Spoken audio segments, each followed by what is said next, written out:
Hello everybody, welcome back to Let's Play Pokemon Gold. Today is Saturday still, same as the last episode, except it's nighttime now, it's 11:04 p.m. And in between episodes, I actually grinded up. I grinded Batz up to level 12 and Sheepy up to level 12 as well. Why level 12? Well, for Sheepy, really no reason, but at level 12, Batz learns Bite, which, ooh, this is cool. It's making sounds inside, it's going to hatch soon. The egg's getting close to hatching, and like at level 12 Batz learns Bite, and for Sheepy there's really no reason. I was gonna grind them up to 14, but then I realized, hey, this is taking forever, so why am I doing this? And I'm just gonna go through some boring Pokemon switching, except I hit up way too many times, and what the hell is wrong with me? Switch to the front of the party. There we go. Thank you. So yeah, today's Saturday, and it is extremely hot in my basement. If anybody wants to know how I record my videos, it's in my basement of my house, and I basically, I'm sitting on the couch with, like, my microphone on a microphone stand, like, right next to my face hole that makes noise. Just the single one that makes noise, not the other ones that make noise. I mean, my eyes sometimes creak a little bit, but whatever. So yeah, I sit in my basement on the couch across from this giant TV that just sucks absolute ass.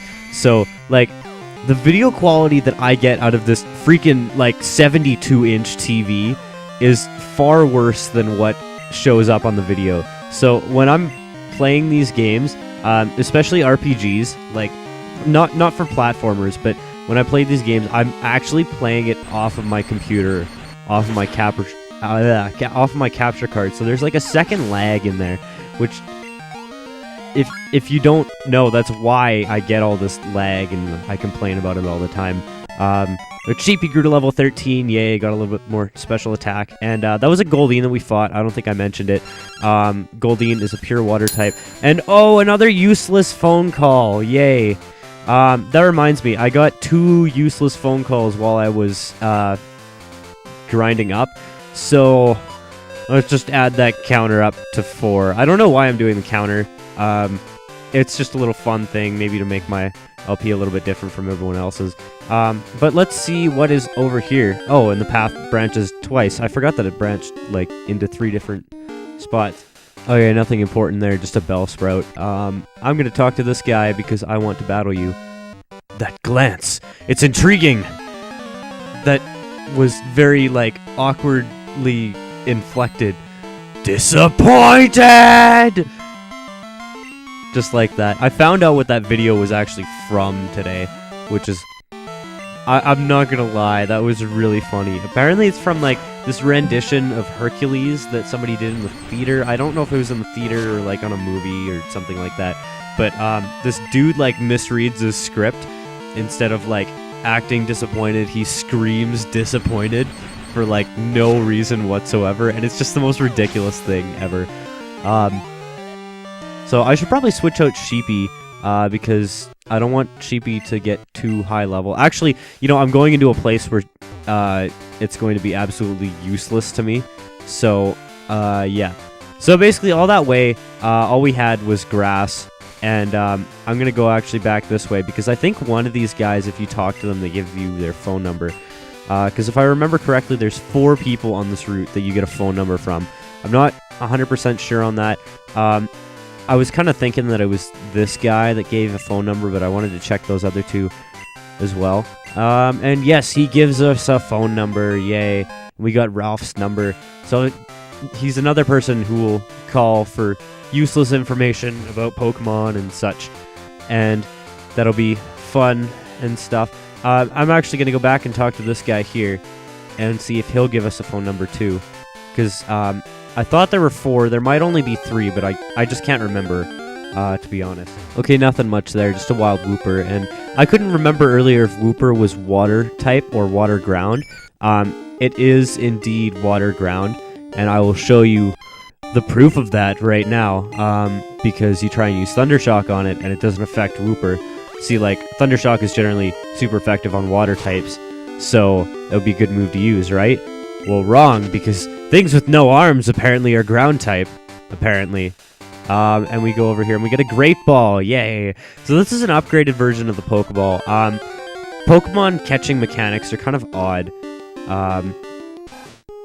So basically, a Pokeball, like, has a multiplier on it, depending on what ball you use. And a Pokeball itself has a 1x multiplier on it.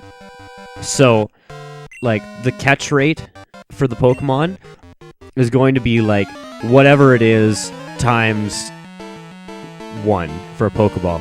And there's some really complex formula that I can't remember. I'll see if I could, like, flash it up on the screen. But it's got, like, 8 different variables, I want to say, in it.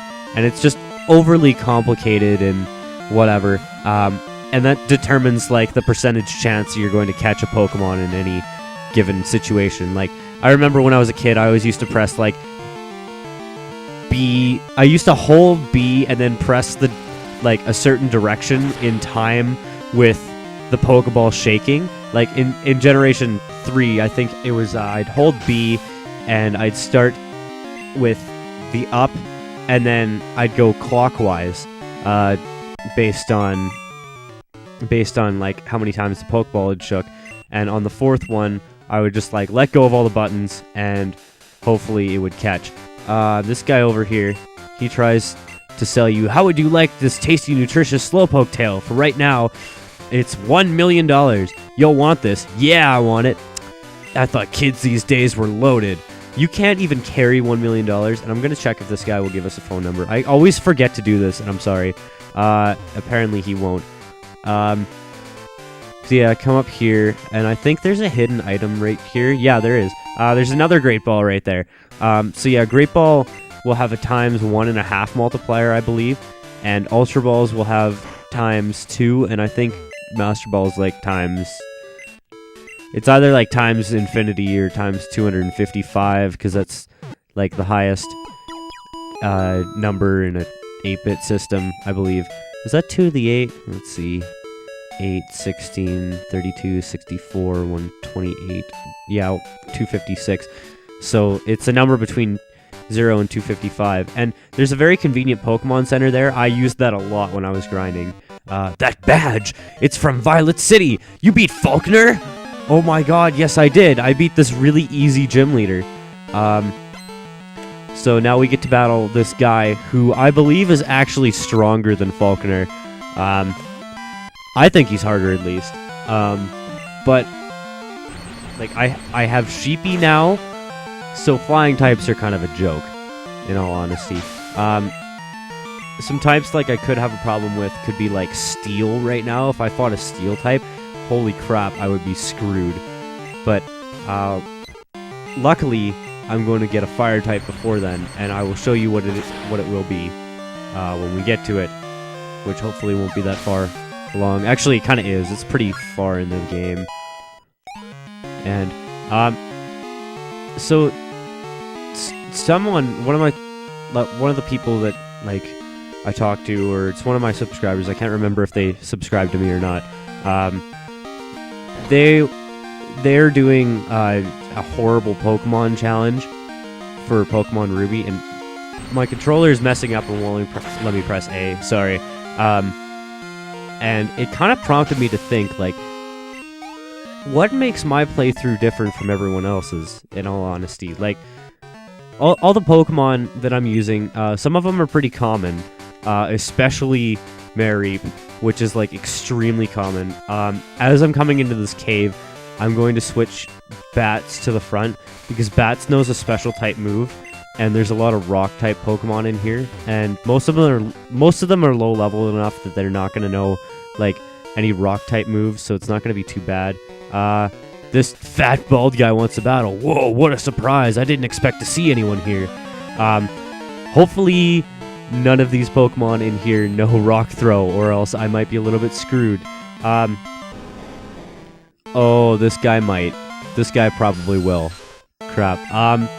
You know, I'm just gonna take a chance anyways. He knows Bind, at least. That's a relatively useless move.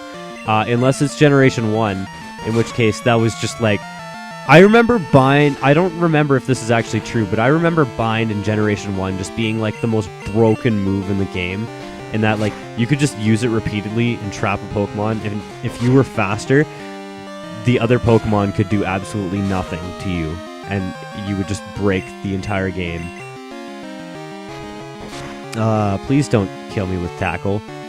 Thank you for not killing me with Tackle. Hopefully this kills you. Yes! Their Onix is dead, and we got 253 EXP, so yeah, that gives us quite a bit. But I've noticed Zubat actually requires quite a bit of experience to level up, which is a little bit annoying. 1 sec, I'm actually gonna... Actually, you know what? I'm not gonna go back and heal. You know why? Because I have potions, bitch! And potions are awesome. Yeah, just heal up Batz. I'm gonna use this area to kind of grind him up a little bit, because he learns a move a little bit later. Honestly, for the life of me, I cannot remember what level it was at. That he learns a move later that's extremely useful for the next gym, and I can't remember what level it was at. I think it was like 18 or 19, I'm not too sure, but the move is Wing Attack, and the next gym is a Bug type, so Bug types are definitely weak to Flying type moves. Wing Attack being like, you have wings, you're a Flying type Pokemon, and it's too bad they got rid of Bird Pokemon. You're headed to Azalea, aren't you? Let my Pokemon see if you're good enough to battle. Yeah, I'm headed there, and yeah, I'm good enough to battle. If this is the guy I remember it being, this could be a little bit problematic. And no, it's not, so yeah. I seem to remember somebody in here having a bunch of Voltorbs, and I can't remember if that was actually a thing, or if I'm just crazy. I can't believe I didn't kill a level 4 in one hit with Bite. But yeah, as you can see, Bite is a lot better of a move than Leech Life. Leech Life, I think it has 20 power or 15 or something like that. It'll flash up on the screen. Bite, I know it has 60. It's a Dark type move, so it's special attack based. And these Pokemon, these Rock type Pokemon, have very high defense and not so great special defense. So you can see why Bite would be a really good move in here. I would use my Bayleaf, newly evolved Bayleaf, but I don't want it to get too high leveled compared to all the other Pokemon that I have, so I'm gonna hold off on that for a little bit. Normally at this point in the game I would only have 2 Pokemon anyways, and God, I remember the last time I played this game, I had all 6 of my Pokemon by the time I got to the place with the 3rd badge, and all 6 of my Pokemon were like really generic, and like 4 of them I needed to trade to evolve. I had Haunter, Graveler, Kadabra, and Machoke, and all 4 of those you need to trade them to evolve. I think those are the only 4 Pokemon in Generation 1 that you need to trade to evolve them. Ooh, Coughing, this is a new one. This is a Poison type Pokemon. It has very high defense, but not very high special defense. So if you're gonna be fighting it, Poison types are weak to Psychic and Ground. So these guys I'd use Psychic type on because Psychic is special attacking. They kind of have like a parallel enemy, parallel Pokemon called Grimer and Muck, and those have really high HP and really high special defense, so those ones you want to use ground type moves on, but not these ones. And I think, if I remember correctly, Coughing used to be called LA, and its evolved form Wheezing used to be called NY. I could have that backwards, but I think it was kind of due to the pollution in New York and Los Angeles. But I'm not too sure. It could be a reference to that. I could just be crazy, but whatever. And I don't think I mentioned it when we fought this, but this is Sandshrew. It's a ground type Pokemon. They had quite a few of these in the first games, Red, Blue, and Yellow, but not so many in this game. It's got pretty high defense, again, so don't worry about it if you're using special attacks like I am. And you should be okay, because it's not terribly bad. And you could see, like, Zubat is really an underrated Pokemon, because, like, I'm just kind of wrecking shit right in here. like, I think I've only I've taken damage since I fought that Onyx, but not very much. But this I think this is called Union Cave. I don't know. This is just like cave to me. I've never thought of this as a cave with a name. Huh?